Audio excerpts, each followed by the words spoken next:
Well, hello again. Welcome again to another podcast. And this time we're going to be looking at an article that's entitled The Sufferings of This Present Time by F.B. Hall. And I think I'll just read this one to you. So, with that said, I'm going to get the right screen up here and we can read the article.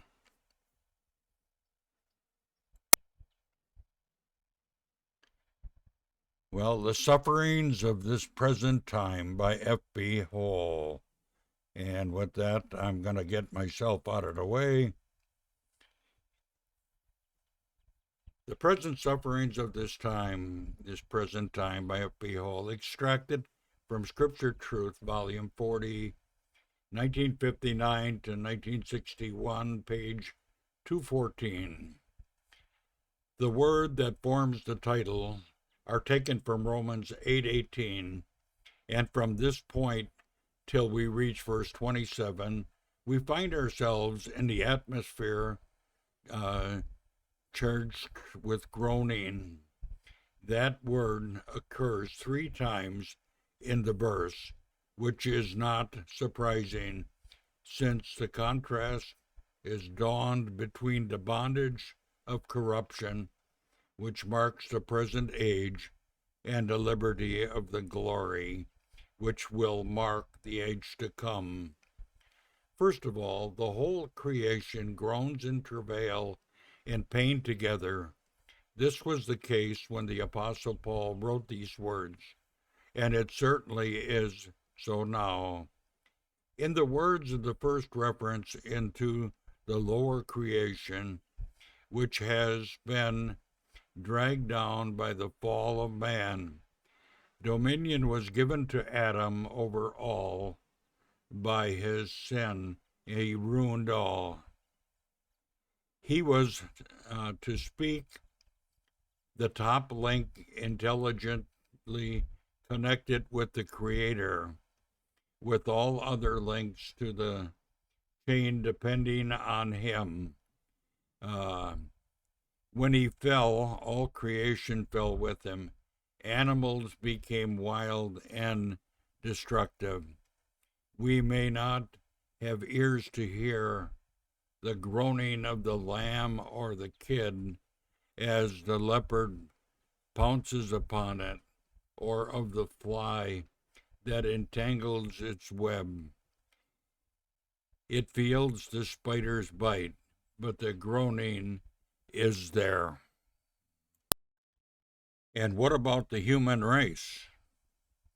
Well, it was writ, as we write, the newspaper gives us a daily record of that revolution. In fact, we can watch it on our televisions today. Whether accomplished or only attempted of strife, disorder, and contentment. In the English speaking world, many will tell us we never had it so good. Yet the daily stories of the ancient robbers strike with an all too frequent murdering thrown in. Added to this, the marvelous discoveries of science, which makes the almost total destruction of the human race as possible, cast a dark shadow upon us. Though they who know most of what is being developed are most curious how dark that shadow is. Yes, creation groans from the lowest intelligent to the highest. And what about the saints of God? Verse 23 answers that question. We are indwelled by the Spirit of God, and He is first fruit of the coming day of glory. Yet while we wait for that day, we groan as well. We noticed it says that we groan within ourselves. That is, our groaning is of a quiet, less destructive kind. The sincere and earnest and instruction believer feels things deeply.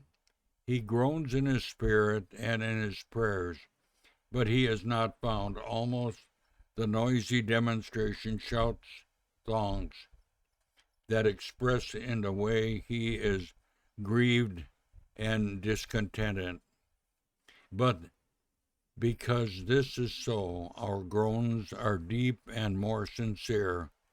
The Christian is called upon to suffer in this world, as it is so frequently stated in Peter's first epistle. We fear that our present easygoing circumstances, this fact has rather inured us, and we are apt, especially with the young, to present the gospel as an introduction to the life of pleasant goodness and almost of modification in the company of other converts and like-minded young people. As presented in the scripture, the case is far otherwise. There is abundance of joy in God, coupled with the sufferings for Christ, and with Christ as we share in the measure his feelings as passed through this world of death and gloom. A third groaning is mentioned in this passage we have before us. It is that the Spirit of God, he has come to earth, indwell the saints, and therefore is found in the midst of the groaning creation. He is not insensible to this, nor is he to the need and the sorrow of saints in whom he dwells. Hence, he intercedes for us in our infirmities. Through Christ and our intercession on high, he takes the place of the intercessor below, and he carries out this ministry with groaning which cannot be uttered. This strikes us as a remarkable expression. When Paul was caught up to the third heaven, he heard unspeakable words, which it is not lawful for a man to utter. 2 Corinthians 12:4. No words were found in any human language which could convey these things, and equally no words can be found to convert the depths of the Spirit's groaning for and in the saints. He to whom they are utterly known. What is the mind of the Spirit of these groanings? For the mind of the Spirit is the mind of God the Father, and equally we may say it is the mind of Christ. This is illustrated for us in the records of John 11. Twice in that chapter do we read of the groanings as Mary and others with her wept. He groaned in the Spirit. And further we read, Jesus therefore again groaned in himself, went to the graveside of Lazarus. Here we have the Son of God, marked by the groanings in himself, in his spirit, too deep for words, an exact counterpart we judge to the groanings of the Spirit of God, which cannot be uttered. Let us each ask ourselves, do I groan as I pass through this world, so sadly blighted by sin, possessing an indwelling Spirit of God? The answer must surely be yes. Only let us honestly confess how slight our groanings are, how little we live in the light of the glory to come and the liberty it will bring, so that we but feebly realize the darkness and the bondage of corruption that fills the earth at present. The most brightly as we anticipate the coming liberty, the more keenly we shall be sense of the present bondage that fills the corrupt earth, and the more desirous we shall be to stand apart from the bondage, help our fellow Christians to do the same, and also to win souls for the coming day of the liberty of the glory of the Son of God.